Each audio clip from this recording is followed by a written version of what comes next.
Bonjour à toutes, bonjour à tous, salut, c'est Raphaël de chez Easy Master Formation. J'ai fait une vidéo que j'ai filmée durant mes vacances. J'ai pris 4-5 jours de vacances, ça a été assez rapide, j'ai pas beaucoup de temps. J'ai été à Lisbonne et j'en ai profité pour filmer quelques artistes de rue. Comme vous savez, le salaire moyen là-bas est pas très élevé, hein. Je crois que ça doit être de l'ordre de 400 à 500 euros par mois au Portugal. Et beaucoup de gens descendent dans la rue et essayent de trouver différentes manières pour gagner leur croûte. Bon, il y a bien sûr un petit peu de mendiants comme partout ailleurs, mais il n'y en a pas tant que ça en fait. Par contre, il y a surtout des gens qui se bougent. Il y a beaucoup de gens qui se bougent, il y a des musiciens, il y a des gens qui ne savent pas quoi faire, mais qui trouvent des choses à faire.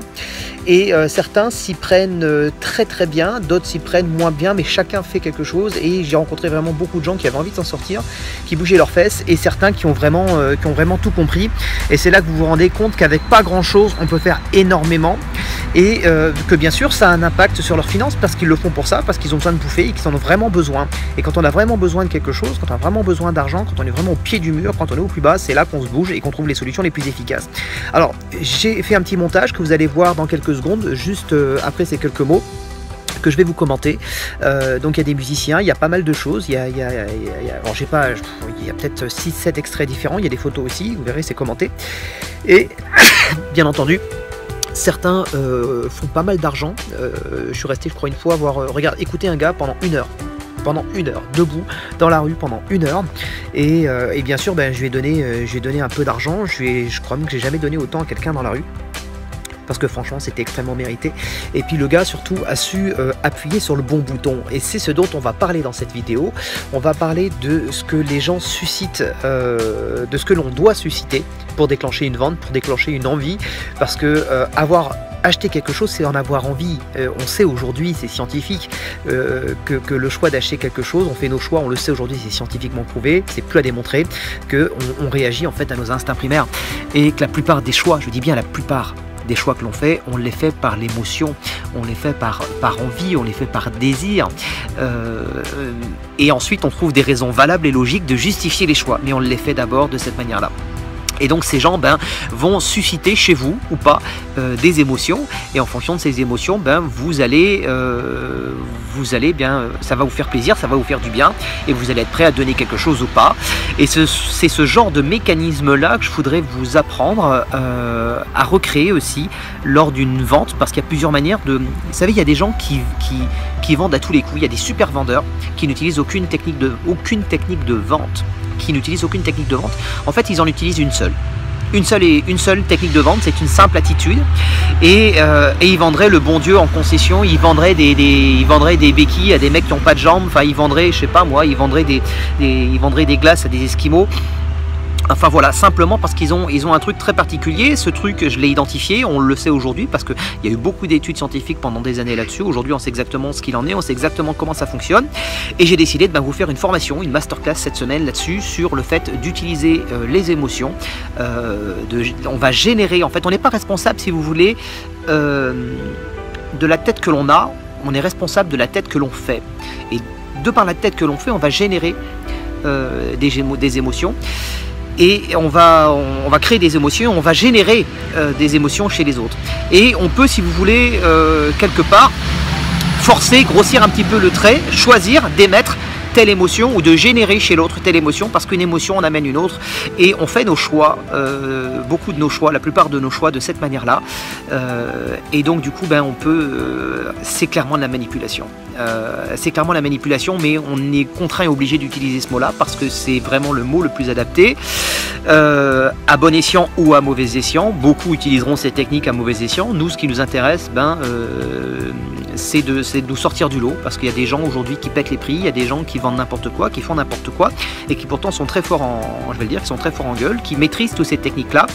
Et on se doit, nous aussi, au moins de les maîtriser, soit pour les identifier, soit pour les utiliser aussi à notre avantage, mais tout en étant honnête, et foncièrement honnête, parce qu'on n'utilise pas ces techniques-là pour vendre quelque chose à quelqu'un dont il n'a pas besoin, ou pour forcer une vente à un prix hors du commun. Par contre, ça peut probablement nous aider au moins à déclencher l'achat, accélérer un petit peu les choses. Ça peut nous servir dans des contextes assez difficiles aussi. Donc cette semaine, on va parler des techniques de manipulation avancées, et des techniques de manipulation même très avancées. parce que vous le savez, je fais des spectacles d'hypnose depuis, enfin j'en ai fait beaucoup quand j'étais très très jeune, j'en fais de temps en temps maintenant, j'en ai fait tellement, ça m'a un peu gavé, et donc je vais vous donner pas mal d'astuces, de trucs, et je vais vous, dans la masterclass de cette semaine, je vais vous apprendre des techniques de manipulation avancées, dans le but de vendre en utilisant vos émotions et les émotions des autres. Voilà, regardez la vidéo qui suit, c'est filmé dans les rues de Lisbonne, et ça va vous faire réfléchir. À tout à l'heure. Alors j'ai oublié une chose, si vous êtes inscrit au Club Elite Business et que vous payez l'abonnement, vous aurez cette formation naturellement dans quelques jours directement dans votre espace membre.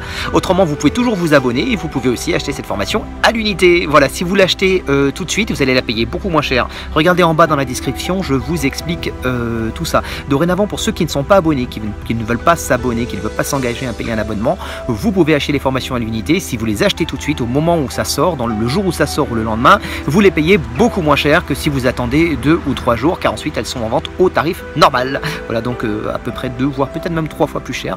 En tout cas, vous allez faire de grosses opportunités si vous les achetez rapidement au moment où elles sortent. Voilà, donc si vous êtes sur Facebook, le lien est dans la description ci-dessus. Si vous êtes sur YouTube, c'est juste en bas. N'oubliez pas de vous abonner à ma chaîne, de mettre un petit pouce bleu, ça fait toujours plaisir, un like et de partager. À très bientôt, salut, ciao. Chaque artiste, à sa manière, vous fait ressentir quelque chose, il vous apporte de l'émotion, et c'est ça le produit. Le produit que vous vend un artiste, c'est le sentiment, l'émotion qu'il vous apporte. Que ressentez-vous en regardant ces musiciens, en les écoutant jouer, et qu'est-ce qu'ils vous apportent, et surtout, qu'êtes-vous prêt à payer pour ça? Puisque c'est ça la grande question. Une artiste ici qui aurait pu construire un château de sable, mais un château de sable ne vous aurait pas fait ressentir grand-chose. Elle a préféré un chat et un chien. Que ressentez-vous, et êtes-vous à payer pour ça? Idem ici avec deux vieux monsieur, deux anciens, qui enchaînent, donc qui décorent des cailloux, qui font des choses qui sont jolies, des choses qui paraissent un petit peu difficiles à faire, qui ont l'air même très difficiles à faire. Qu'est-ce que cela déclenche chez vous? Qu'est-ce que vous ressentez?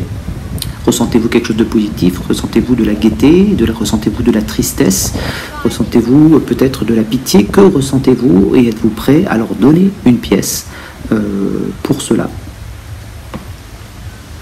Dans la vidéo suivante, vous allez voir un autre artiste qui, lui, a fait le choix de faire ressentir ce que vous faites ressentir à vos clients en prestation. Et il a décidé de leur faire ressentir de la gaieté, de la joie, du rythme. Comme on peut le voir sur les images qui vont suivre, cette bonne humeur est contagieuse, il transmet cette bonne humeur, et j'aime autant vous dire qu'il a gagné beaucoup d'argent en très peu de temps. Ici on a quelqu'un qui transmet quelque chose de différent. Thanks for the help, merci pour votre aide. Est-ce que vous pensez que malgré la valeur ajoutée, on transmet quelque chose qui soit positif, quelque chose qui donne envie d'aider? A priori oui, mais est-ce que, d'après vous, c'est une bonne manière de transmettre quelque chose? Ici, on a deux artistes qui transmettent leur trip. Ils sont dans leur trip. Rien de connu, ils sont vraiment dans leur... Ils sont à fond dedans. Et pourtant, il y a beaucoup de gens qui passent. On est resté là pendant à peu près une demi-heure et il n'y a pas grand monde qui leur a laissé grand-chose.